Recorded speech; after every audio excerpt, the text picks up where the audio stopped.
Bismillah, Assalamualaikum warahmatullahi wabarakatuh. Jumpa lagi teman-teman dalam channel Sibukan Ilmu.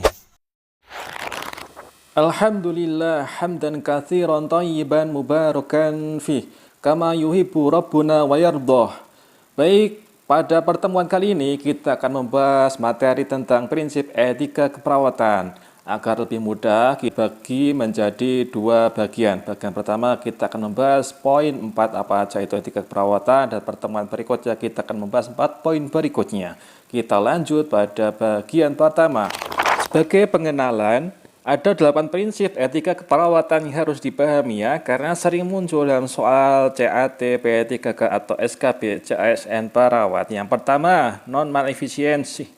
Kedua, confidentiality.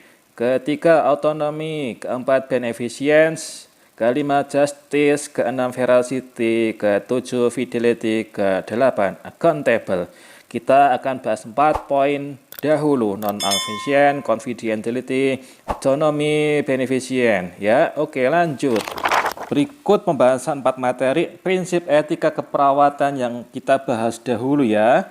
Nanti kita sertai kata kunci dan contoh soalnya masing-masing 4 etika tersebut. Yang pertama, non-malefisience, tidak menimbulkan bahaya, cedera, atau merugikan pasien. Yang kedua, confidentiality, menjaga rahasia atau privasi pasien. Ketiga, otonomi, menghargai hak-hak keputusan pasien atau keluarga pasien. Yang keempat, beneficiency, berbuat baik ke pasien. Kata kuncinya, ingat, ini mudah sekali untuk dihafal. Non-mal, tak rugikan, confid, rahasia atau privasi, otonomi, hak-hak, benefi, buat baik atau berbuat baik. Dihafalkan kata kunci saja ya, karena kita nggak usah terlalu ribet, yang singkat, tepat, akurat. Insya Allah ini keluar dalam soal CP3K atau SKB CASN perawat. Kita lanjut latihan soal. Soal nomor 1, pasien Nyonya T usia 35 tahun dirawat di ruang ICU dengan diagnosa medis post laparotomi perforasi gaster. Dari hasil pengkajian keadaan kondisi umum pasien, tingkat ketergantungan, partial care, disorientasi, tampak pasien belum dimandikan oleh keluarganya. Perawat telah melakukan tindakan personal hygiene bathing ke pasien. Namun, setelah melakukan tindakan, perawat lupa untuk menutup sterile bed pasien. Prinsip etika keperawatan apakah yang dilanggar oleh perawat di atas? A. Justice. B. Beneficence. C. Veracity. D. Non-malefficience. Atau E. Confidentiality. Dalam soal, pasien dirawat ruang ICU dengan tingkat ketergantungan partial care. Pasien tampak disorientasi, belum dimandikan oleh keluarganya, lalu perawat melakukan tindakan intervensi personal hygiene bathing. Namun setelah tindakan, dia lupa menutup pelindung pasien pada tempat tidur ya. Apakah jawabannya justice, berbuat adil, beneficence, berbuat baik ke pasien, veracity, jujur dalam melakukan tindakan, non-malefficience, tidak menimbulkan bahaya atau cedera, atau E. Confidentiality, menjaga rahasia privasi pasien. Jawabannya adalah D. Jelas ya? Sudah saya bahas tadi, saya rinci, saya kupas soal nomor 1. Kita lanjut bagian nomor soal 2. Jika belum paham, silakan ajukan pertanyaan dalam kolom komentar. Soal nomor 2, pasien inisial Nyonya S, usia 76 tahun, dirawat di bangsa kelas 3 penyakit dalam dengan diagnosa medis inkontinensia urin. Dari hasil pengkajian, pasien tampak gelisah dan diapers pasien penuh dan membasahi tempat tidur. Perawat hendak mengganti diapers dan linen tempat tidur pasien. Saat perawat mengganti linen dan diapers, dia lupa menutup tirai privasi pasien.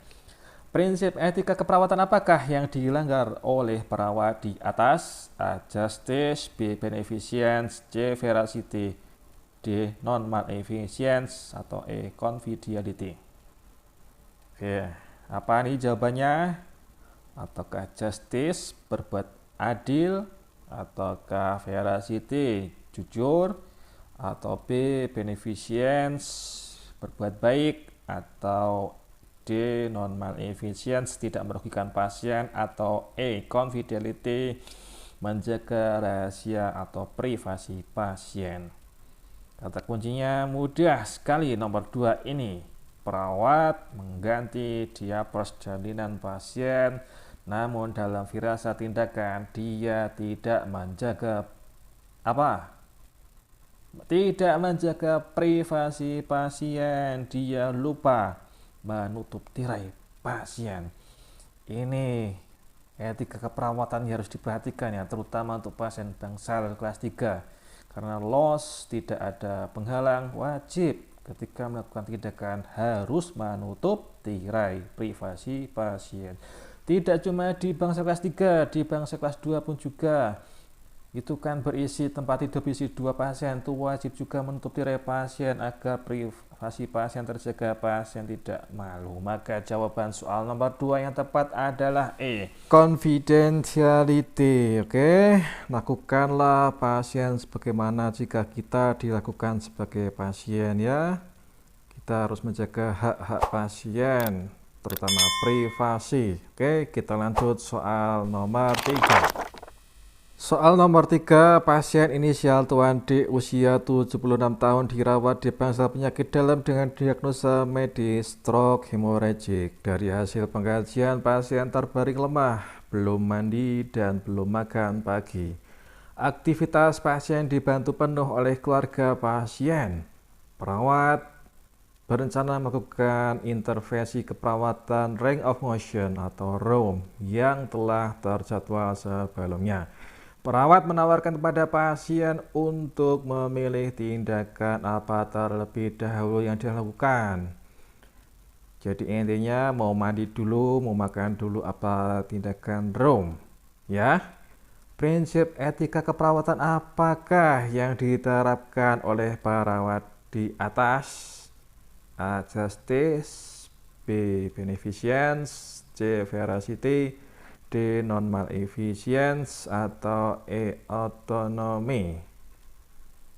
Sudah tahu ya tadi ya, justice apa, beneficence apa, C, veracity apa, D, non-maleficence apa, E, autonomy apa. Ya, udah ya. Kata kuncinya, perawat di sini memberikan hak leluasa pada pasien dan keluarga pasien untuk memilih apa dulu yang akan dilakukan. Apa jawabannya kira-kira teman-teman? Jawabannya adalah apa? E, otonomi, karena perawat menghargai hak-hak keputusan pasien ya. Oke. Baik, cukup paham ya soal nomor 3. Kita lanjut nomor 4. Perawat komunitas sedang melakukan kunjungan kepada pasien dengan penyakit TB. Perawat mengedukasikan ke pasien dan keluarga pasien untuk patuh minum obat TBC.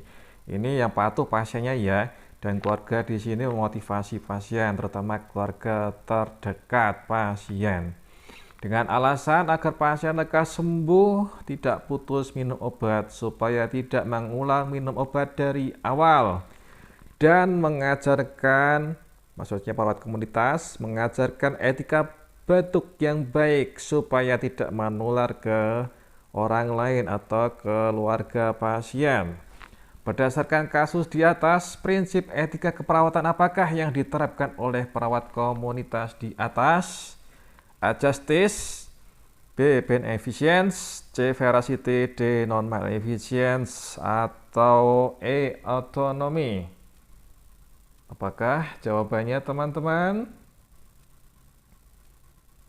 Di sini perawat komunitas melakukan kunjungan ke pasien TB. Dia melakukan tindakan tujuannya untuk pasien itu sendiri dan keluarga pasien itu sendiri, supaya pasien itu lekas sembuh dan rampung terhadap pengobatan TB tersebut. Apakah itu jawabannya? Kalau justice tidak mungkin ya, masa berbuat adil. C. Veracity, mungkin nggak jujur. Namun ini kurang tepat untuk soal nomor 4. Non-maleficence, tidak merugikan pasien. Hampir ya, kita save dulu. Atau otonomi, mungkinkah otonomi menghargai hak keputusan pasien? Di sini pasien diedukasi untuk patuh minum obat. Jadi kurang tepat untuk jawaban E. A. Veracity tepat tidak? Kurang tepat. Tinggal B. Beneficence dan D. Non-maleficence. Beneficent berbuat baik ke pasien. D. Non-maleficence apa artinya? Tidak menimbulkan bahaya. Apa yang tepat kira-kira? B atau D? Kita jawab ya, karena ini soal pasti, maka jawabannya cuma satu. Jawabannya yang tepat adalah apa? Apa, ayo? Jawaban yang tepat adalah B, beneficence ya. Berbuat baik ke pasien supaya pasien lekas sembuh ya, bisa aktivitas normal ya, supaya tidak menular ke orang lain ya. Gitu ya. Oke, kita telah selesai pada pembahasan nomor 1 sampai nomor 4. Alhamdulillah telah selesai pembahasan bagian pertama etika keperawatan. Insya Allah di kesempatan berikutnya kita akan membahas kelanjutannya nomor 5 sampai 8.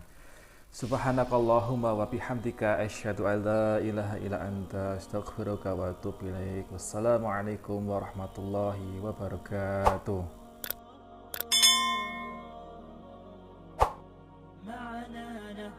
حياة جئنا تبصرة عن كل ضلال